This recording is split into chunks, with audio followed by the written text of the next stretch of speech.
Welcome to Raw Talks episode 5, where we tear down best marketing strategies and I call an industry expert to do the same. Today we have on the panel Rohit Kumar, the head of digital marketing for QMath, and we are going to discuss about Byju's, we are going to discuss about online teaching platforms and industry. We are also going to talk about freelancers' approach towards PPC and a lot of marketing strategies. So stay tuned till the end, and there is an entire timeline that you can refer to, and please hit the subscribe button with the bell icon.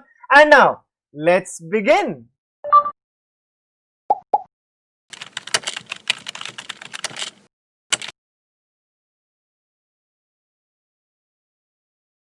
Hello everyone, I have Rohit with me. So first of all, Rohit, welcome to Raw Talks episode 5. Hey, hi Raghav. I'm really glad to be part of this session. I'm really looking forward to it. Thank you so much, guys. Thank you so much. First of all, Rohit, there is certain things that I want to know before we start. So as this entire segment is all about PPC and marketing strategies, I want to know what are we going to primarily start the discussion with? Which industry is it going to be? Okay, industry is going to be the most hot industry right now, most talked after industry right now, most invested industry right now. Okay, it's going to be edutech industry, guys. Okay, perfect. So, edutech industry. So, I've been hearing these kind of terms lately very often. Like education industry has a subset now which says edutech industry. Finance even has finance tech, fintech industry.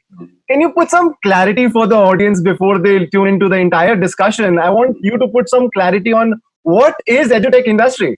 Okay, so I think how I see it, I think there might be some jargons around it. How I think if you just Google it out, you'll understand that. But how I see it, I'll just tell you my version. So I think if you're solving a pain point of a user, which is related to education through a technology, okay, if you do that, then I think it means an edutech in a true sense. If it is conducting an online classes, I'm not sure. I'm not. If it is just online classes, I think it's a big question mark for me. Though anyone who's teaching online classes right now can say it's an edutech. Maybe in some way you can say, okay, it's a technology in terms of you're conducting an online classes. But in my purview, if you're solving a problem through tech, maybe you're understanding, like suppose you're teaching to a kid, okay? Now through technology, you're understanding where that kid is, at what level, based upon what questions he attempts, what questions he is able to solve, and you have that automation, you have the technology, and you can, accordingly ensure that the learning path going ahead is based upon how the user is interacting. So if that's the case, I think it's in true sense in edutech. But I think it's an open to, anyone can say anything about it. Right. So I have heard multiple opinions of people starting with their Thinkific or Teachable platforms, like the common platforms where they make online courses, where there is entire follow-up of this much percentage of the course has been completed and all, and they still call that as majorly infopreneurs, and the some part of this is constituting to the edutech industry. Okay. But what I want to start this discussion entirely with is, so suppose today, if I start with on a low scale, because primarily everybody does not have a very much unique or very much problem-solving segment of the education industry. So if I want to start on a low scale and put all my education content or the videos or whatever I make in an application format, maybe on a website, what should be my go-to strategy? Like, what should be my approach towards beginning or kickstarting my entire marketing segment? Okay, I think it's the most talked so after as well question. Like everyone is thinking now moving to edutech. Like even I have a one course of myself. Like everyone is making a different set of course, put it up online and think about how should be the go-to-market strategy. Yeah, but I think first of all get investment. I would say to start anything. But okay, jokes apart. I think the first thing should be the product market fit. It's not that if someone is succeeding in a similar market that there will be a need of the same product in the same market, because right now the competition is so fierce and it's going to increase as we move along. So if anyone makes an app and include all the learning content to it and think he can sell it, I'm sorry guys. I can also think, because I have my nephews and the screen time is the biggest issue right now with respect to edutech. Okay, like parents are not enrolling in classes because they think the school classes is also happening online. Right. My kid does the homework also online. No, you also giving me another classes online. Then the kids come and complain, and they wear specs and they complain that, their eyes are dry and all of that. And so it's a genuine concern from a parent consumer point of view. Okay. we won't be able to think that. But once you interact with the parent, then you'll understand that that's a genuine point. The screen time is going to become a biggest issue. And that's the exact reason I think one of the Karnataka governments have banned online classes, I think till third grade or fourth grade. I'm not sure about that, but yes, to a certain extent, they've banned an online classes so that it doesn't impact kids. So first of all, the competition has become more fierce because everyone has moved online. The space is very competitive. It's not just about launching anything. I think the first you need to see, okay, where are my competitors? Like you can make a graph, like where are my competitors? Value proposition X and Y. This is the value proposition on X. This is the value proposition on Y. These are my competitors. This is the gap. Okay, and this is the gap. This is where I need to position my product.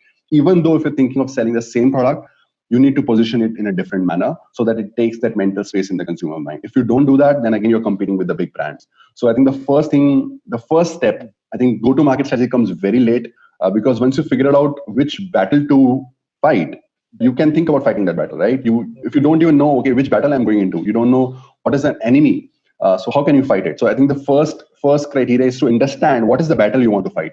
And for that, you need to know, do you have a product market fit? If yes, what is the positioning you want to go forward with?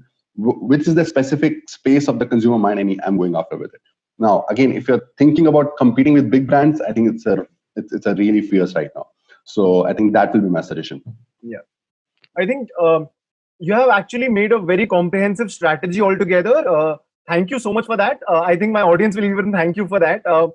You have basically noted down all the strategies. Like first, you decide a product market fit, and you go after the competition, critically analyzing or scrutinizing the way to approach a very specific segment of the audience. Yeah, that's right. So that brings me to another concern. How important do you think is the audience research, customer persona, buyer persona, everything around that? How much important is it for anybody to understand this? Yeah, I think it's as important as breathing.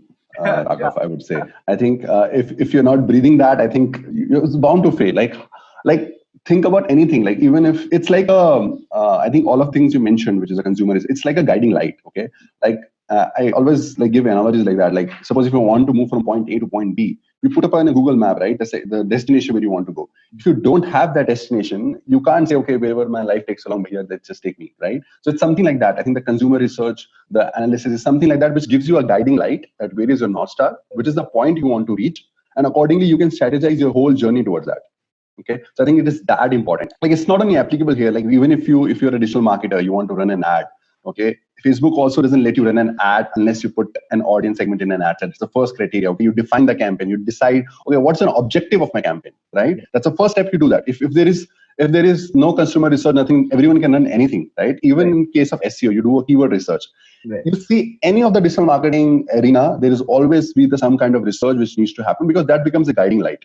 If that becomes the destination you want to go. If you don't have a destination, I think you will be just wondering where I am right now and how I need to move ahead. Right. So you gave examples of Facebook and SEO, but generally even in PPC where we belong to, like search engine marketing, the PPC segment, even we start with keyword research primarily and heavily from keyword funnel deciding, from the audience segmentation. Do we need RLSAs or what kind Absolutely. of we need everything to be in the right place for actually making the consumer, the customer persona that we have derived to get through that, to get exactly to the point. Absolutely. It's a very valid point, Raghav. Makes total sense, Rohit. Thank you so much for this. And when I'm particularly talking about pitching my correct consumer persona, the customer persona, what value proposition do you think is working the best, like, and is a must-have in this space? Because one that we talked about is a problem, which is the screen time. So maybe some people say that one course, one module is covered in 15 minutes. So you can say 15 minutes a day is something that is generally that I'm seeing a trend that is building up. Not even many people are following this, but 15 minutes of a module is somewhere less pressurizing. Allocation to the time management is being constrained over, like solved over here. Anything else do you think is the main value proposition that anybody can pitch for? Okay, so I see two parts to this question right now. Okay, the first thing I see the value proposition which a brand has. Okay, that remains static. That is kind of a brand identity, which is like a DNA, like your Aadhaar card, like doesn't get changed, like your blood group. Okay, so that's a positioning which you hold towards it.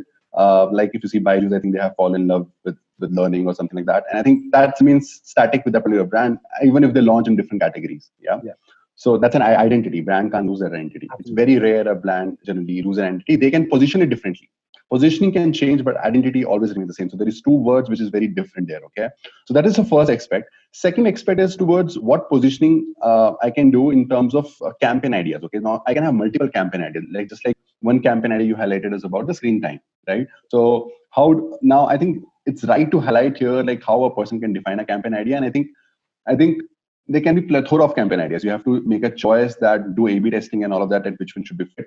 So first, you define the current behavior. Okay, that should be the step one. Just like you have defined the current behavior is my kid is having a lot of screen time. Yeah. Then you decide an expected behavior. What expected behavior you want? You expected behavior you want that the screen time should be useful. It should not be like playing games. It should not be just anything. There has to be some screen time. No one can avoid that. If it is going to be that screen time, that should be useful. Yeah. So maybe that is your expected behavior. Okay. Now, what's the barrier? The third step is what's the barrier towards that expected behavior? Barrier is that as a parent, I am stuck that whatever I see on screen is always bad. It's always not good. Like that's what my mother, my sister-in-law thinks about it, because kids have been playing with games. Whenever they need phone, they never open a YouTube and say, okay, let me learn algebra or let me learn geometry. They'll open a phone, they'll open a YouTube, they'll play some games, right? So that has been that has been a barrier in terms of thinking in a consumer point of view. So again, now the step one was current behavior, step two expected behavior, step three barrier. Now what should be the campaign idea to break that barrier? Now campaign idea to break that barrier, maybe our screen time is much useful because of A, B, C, D. And you can have that plethora of campaign ideas by following this framework. So this can be like seen in a two aspects. One is about brand positioning, which remains static. Second is about campaign ideas. But again, in edutech industry specifically, since we're discussing about that, I need to highlight that there are two aspects. There's a consumer and there's a customer. Okay, now a consumer is a kid, and the customer is the parent. Okay, now when I'm pitching my product, it's very tricky. Okay, now you are pitching a product to the parent, but the consumer is the kid. So you need to think, you need to have that in the mind that whatever I'm mentioning, am I taking parent into consideration or not? Generally, we have that kind of we have blinders where we just think about, okay, kid, it will make more sense to the kid. Let's just do that. No, it should make equally sense to the parent as well. So that is like a star condition apply or a caveat that keep in mind customer and consumers are different. And then according to this framework, there are many campaign ideas which you can come up with. I think this also reminds me of one of the other totally different industries. This happens exactly the same. Whenever you buy an insurance for a senior citizen, generally it's their child doing this for them, right? Yeah, that's a nice so point. In that case, you have to pitch both ways. This is what we are talking about. So have a right mindset of pitching. So you're pitching for the consumer and who's the customer over here. That's a great ad. Balanced out in every positioning, be it campaign positioning, and even in the brand positioning, the better it is. So we consider it both, right? That's a great ad. Yeah. Thank you for this. We see. Let's talk about the biggies now. The players in the industry. That would be my favorite aspect to talk about. What do you like about Byju's, an academy that you're seeing is working primarily for them, or like Byju is the one of the India's unicorn known to be, and they recently have their White Hat Junior acquisition. Yeah, I'm aware of that. Anything about that, and if you want to share your experience of working with QMath, so any experience that you want to relate to, you're totally free to go ahead. Yeah, so I think I greatly admire the kind of efforts everyone is putting up in this industry. Like whatever everyone says, I don't really believe it takes sweat and blood to build that kind of a company, be it Byju's, be it an academy, be it anyone. So I think first of all, hats off to them, the kind of hustle that has moved. But I say what I really like about them is they have deep pockets, like this the investment, the funding. Yeah. So when you have that kind, and that is not granted, like that is not given just like that, because they have shown the results. They is expected that it will show the results in the future as well. So that's what I said. That's a hustle which is gone in the beginning. Yeah. So because they have that deep pocket, I think the kind of PR and the branding which they're able to do, it's like immense. Like you put up a name on the India's cricket team. It's insane, right? Yeah. So I think branding, and the second part of it, I would say, is an execution in terms of sales efficiency. I think edutech might move towards, if I say core competency, after the product, it might be the sales efficiency, the way you convert the users once you get the leads. I think Byju's is the best in that. And I think that will become slowly and steadily become, the demarcation in terms of best and average. Now, that has been true. The second one, which I just mentioned about sales efficiency, has been true up until pre-COVID scenarios. Okay. Now, post-COVID, since everything will move to online, it can move both the ways. earlier they used to go at home and used to pitch, parent used to be there, kid used to be there, so you can actually sell the value proposition that it's a direct face to face and you have deep pockets, you can deploy the sales agent, your ATV, average transaction value, is very high, so you have that pockets too, that a sales agent can go home and pitch. Now things might change on the second aspect, post COVID era, where you have to do the whole process online. Now imagine you are selling something online. But like I have to just believe not just on the screen value, right? Not even a face value, because they're not there in front of me. You're just telling me, and there's a big price. There's a big price which I'm going towards it. So unless and until there is an inbound interest I have, it's very difficult. So that's why I say the first leg again becomes important, then, which is branding, which is how much you invest in terms of telling to the user that how good you are. So I think both goes hand in hand, and I think all these biggies are best in it. So I think that will be my take on that. So before this gets any confusing to the audience that might not be marketing oriented, guys, I have the product market fit definition right over here, and after that I also have the definition for average transaction value right over here. That's great. Also, if you have any doubts, please feel free to comment below, and I'll make sure Rohit answers to that. Right? Yeah, I'll do that. Do that. So please put all the questions that you have regarding the edutech industry and their PPC marketing efforts, anything it might be, put that down in the comment, and Rohit and I will try best to help you with that. Yeah, sure. So moving forward, Rohit, any tips for how freelancers should approach marketing for any classroom based or the edutech industry based or online training based clients out there? I think it's an interesting question. So basically, I see if a PPC is pitching or PPC is putting their hands out, I think one trend I'm seeing right now these days is people are more and more, it's getting, how do I say, their bars of intellectuality of PPC, and they're just behind that. They're not able to see the business side of it. See, as if I'm a marketer, if I'm hiring anyone, what is my end objective? End objective is not PPC to become successful. End objective is that company to become successful. PPC is a vehicle which I ride on it and I'll move towards that particular goal. Okay. So what generally people have, they have a sense of how tool works, where I have to create campaign. These are like, even I teach some hacks in my SCM bootcamp, but I always say, like, I have a separate session where I just talk about also about the business side towards it. How is it important? Because hacks will come and go. Hacks won't remain static. If there's a new update which is going to happen in Google, all hacks will become irrelevant and there's something new which comes. So people know about strategies, how to do dynamic campaigns, how to do these campaigns, how to use ad customizers, which is an advanced thing which is in PPC. They know all the stuff. But how to relate that on a business angle? Because think of it like in a consumer sense. Like if you're pitching to a company, those are your consumers, right? So first of all, think from there and think from their business angle. Think about what's their KPI. What are their business objectives? Start your conversations with that. And accordingly, there you start pitching that how PPC will help. Don't start with, okay, I'm the best in PPC. Okay, let me just take a PPC and do it. Later, you realize that the keyword volume is not that high to even move the needle. Or if it was high, the competition is very high, and you need to pay high amount of the CPCs are very high that you're not able to justify. So I think first thing is to understand business objectives for any digital marketer. Okay, business objectives and basics of marketing. Okay, then you talk about digital marketing stuffs about nitty-gritties of audiences. Is it like a Facebook auction insights and all that? Whatever you want to discuss, do that. But first is business objectives, because in education industry, the cost of acquisitions is very high. Okay, it's not as low as any other industry. It's extremely high. So it will only make sense for a business if you have a higher LTV, okay, the lifetime value. Just for your users who are just listening to us, I just quickly explain to you what lifetime value is. Lifetime value is where, like, suppose I am a student of, say, Raghav, and like Raghav is teaching me something.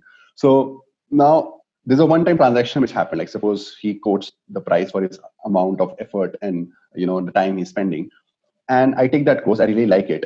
Now the transaction doesn't end there. Maybe next time he launches some other course, maybe I'll come back and do that same other course. And it happens in my own lifetime that I'll keep transacting with Raghav. Right. So that's my lifetime value for Raghav. Okay. So it happens. It's like in education, you take, or in health industry, you take a subscription for 3 months. You keep on renewing it if you like it. So in the lifetime of the user, not his first transaction, what is the lifetime value for that particular user in that whole journey? Right. So if the CAC, cost of acquisition, is higher, the business will only make sense if your LTV is higher, the lifetime value is added. Then, so it's something like how much money you're going out of the pocket, which is your CAC, and how much money will come in the pocket during the lifetime of that user. So that ratio should only if your CAC is is very high, that the ratio will only balance if your LTV is higher. Yeah. So now this kind of intricacies is very important when you decide a channel. Now you have 4 channels. You see what is a cost of acquisition. Like if I'm a PPC marketer, I'm saying, okay, hey, so what are the channels you're working on? What is the business objective? What is the cost of acquisition from the channel? What is the LTV for those channels? Maybe I can help with this particular channel, reduce your CAC, increase your LTV. So now you're coming from a business angle. You getting my point? Now you're talking in terms of consumer language, that, okay, what he understands, how will impact that business. Now, once you start having that conversation, they will also understand, okay, this guy has some business sense. Yeah. So that is first. And then second is about basics of marketing, which is just like segmentation, targeting, positioning, STP, normal. Like you should know, every digital marketer, every freelancer should know the basics of it. I think I also have a guide. You can come back to my LinkedIn profile. I think the first or second post, I have a link of that guide. You can download it and read it if you want it. So the basics of marketing, which I have learned in my IMB days. So I've created everything and I've put it up there. Maybe Raghav can share it to your all the. I'll definitely do that, Rohit. Guys, first of all, the link is in the description for Rohit's profile, and you can have a visit to there. And if you do not get the guide by any chance, put that down in the comment, and I'll specifically reply to you with the guide's link. Yeah, let's do that.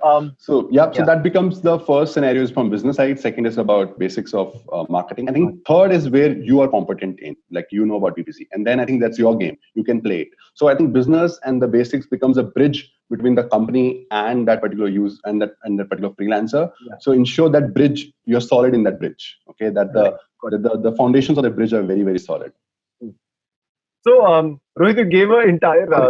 Sorry about interrupting, but a caveat here. I've burned my hands. Please don't commit which you're not able to achieve. Okay, as a freelancer, like generally, I've seen the tendency for freelance. Okay, we'll do 10x of this. We'll do 100x of this. You just give us the deal. We'll do it. See, you might get a deal in the first place, but it will be really look bad upon you when you're not able to achieve that. So please ensure whatever you commit. Like it's okay to say no to as well at some certain time, which you think, okay, it's not a right fit, because when you understand their business, you think they're already doing certain things. Yeah. And if you think you're not able to add any value, say no. It's no harm in saying no. Now imagine if you say yes and you're not able to deliver that, the kind of word of mouth which will spread about your brand, it will be really bad. So I think that's a condition apply as well with this. Like that's the most important. I would rather highlight it over here and say that do not overcommit anything that you are dicey about. Yeah. Like, I want to know, like, I have personally seen this a lot. Like when you talk about user acquisition, people are even ready to go for a 7 days free of their course. So this is where their user acquisition game goes. Like the scenario goes into the picture. They are pitching you for free initially, and so that anything that can convince you over there for a long time, lifetime value, that comes into the picture, and they then gain your trust, gain momentum over the teaching abilities that they have, and everything finds that into the place. This is how general marketing strategy for anybody who is a budding infopreneur goes around, right? Yeah, and also there are 2 aspects to it. I think specifically in this arena, and I would say in SaaS product as well. So there are 2 aspects. One is free trial or a free demo, and one is a freemium model. Okay, so there are always 2 aspects of it. Free trial and free demo is like a one-time thing where you experience a product and you say when you take a call whether you want to do it or not. And there's a freemium kind of a product where you experience it for say whatever X amount of time, and you to have access of a premium feature, you go for a subscription model, right? So there are 2 aspects for any product. Now, how do you decide in terms of it? If your product is complex and it takes time to understand, like suppose if I say any A/B testing tool, or it can't be enough from one session or a one demo that I'll understand and take a call. So therefore you see there's a kind of they have a free version where you can use it like some aspects of the feature as long as you want to, so that you understand the value proposition of the product, and later maybe you take up the premium feature. So that's separate. In education as well, now you see there's a lot of any education company, be it Whitehat, be it Byju's. I'm not sure about Byju's, but yes, Whitehat, any other company, like even us, QMath as well, like we have a free demo kind of a thing. Because in a one demo, a kid can actually realize what's going to happen, and parent will realize what's going to happen, and they can take a call. So it depends upon, is your product too complex or is your product too easy? Like you can deliver that value proposition in one session, go for trial.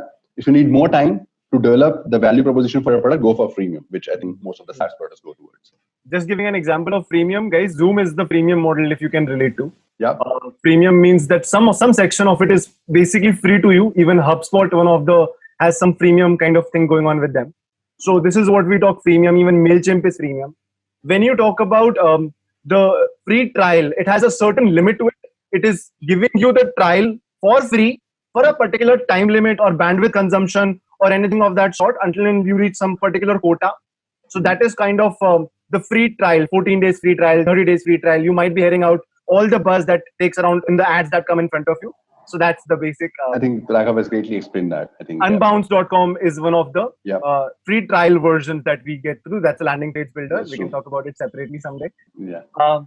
Yeah. So coming to the last question, that although you have answered in very great detail, I'm talking about freshers now, like totally people who are new into the industry of PPC, who have taken a decision to get strong with PPC and choose this as a marketing career.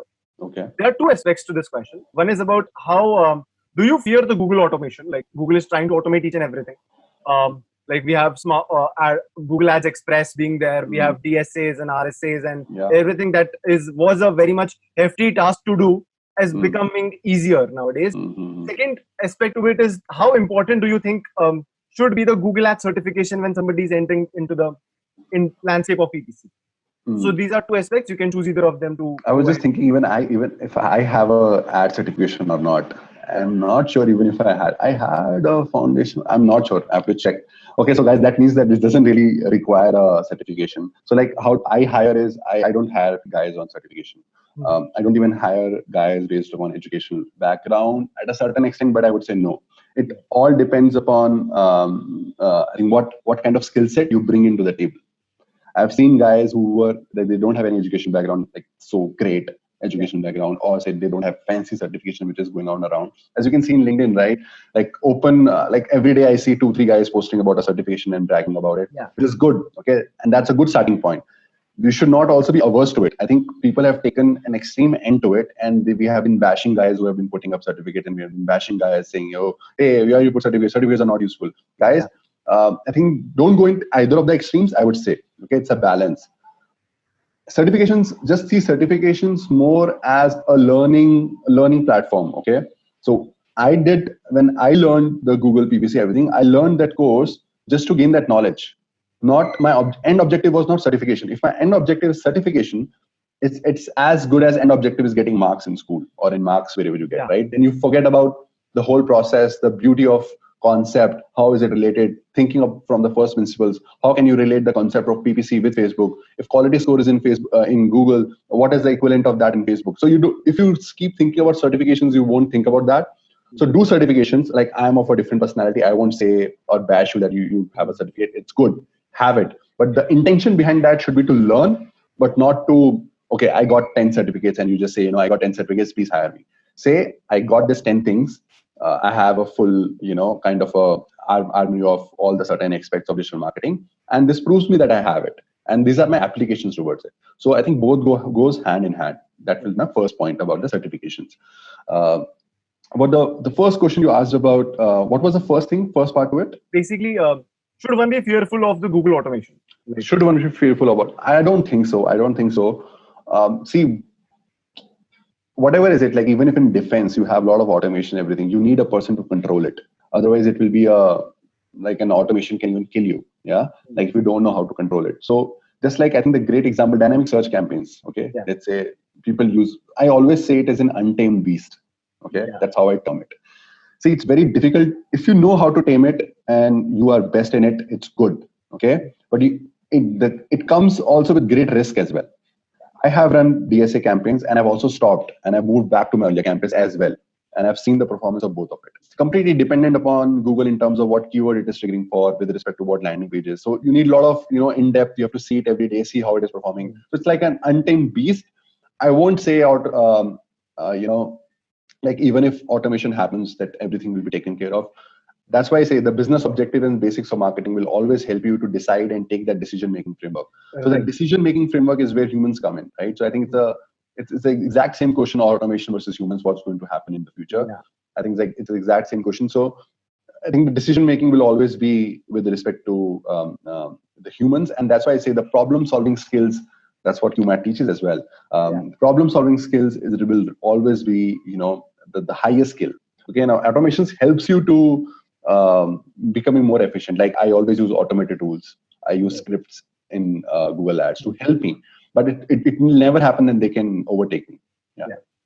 Just to sum this up, as Rohit mentioned about DSA, one of the practices that I follow, Rohit, you can obviously audit that, but I take all the search terms that trigger in the terms of DSA. I always move that if I find that relevant to my actual campaigns that are being specifically aligned to the campaigns and the keywords, basically. I always move the search terms to the keywords if I'm not triggering anything. Moving towards the problem solving side of the view, guys, every business has a unique problem to be solved, as Rohit discussed in the initial phase of this. So we always need to formulate a different approach altogether, and that is where the unique or the true advertiser skills come into the picture. If you make the best use of your problem solving abilities and you can outshine the entire PPC campaign, this is where the golden opportunity lies for every marketing campaign that you will ever run. And I think that is main outtake from this entire discussion. Yeah, that's right. Absolutely. Thank you so much, Rohit, for being the part of Raw Talks episode 5. Would you like to say anything about like, comment, and subscribe to my channel? Yes, like this is the first time I'm doing it. I've never done it in the past, and I always thought when people used to do it, that okay, like, comment, and subscribe, that becomes a norm of it. Yeah, please do like, comment, and subscribe. I think Raghav is doing a great job in terms of connecting with all the different marketers and presenting the knowledge. And I really loved it. I've seen some sessions and they are insightful. Be at any level in your journey of learning, definitely go to watch some other sessions. Do like, comment, and subscribe. Thank you so much, Rohit. It was a pleasure having you on the show. And that was Rohit Kumar talking about his best of experiences and specifically tips and tricks for the freelancers who are budding in this industry. I hope this video was insightful and resourceful for you. If so, please hit the like and do comment about the favorite part of the video, and I will see you in the next video.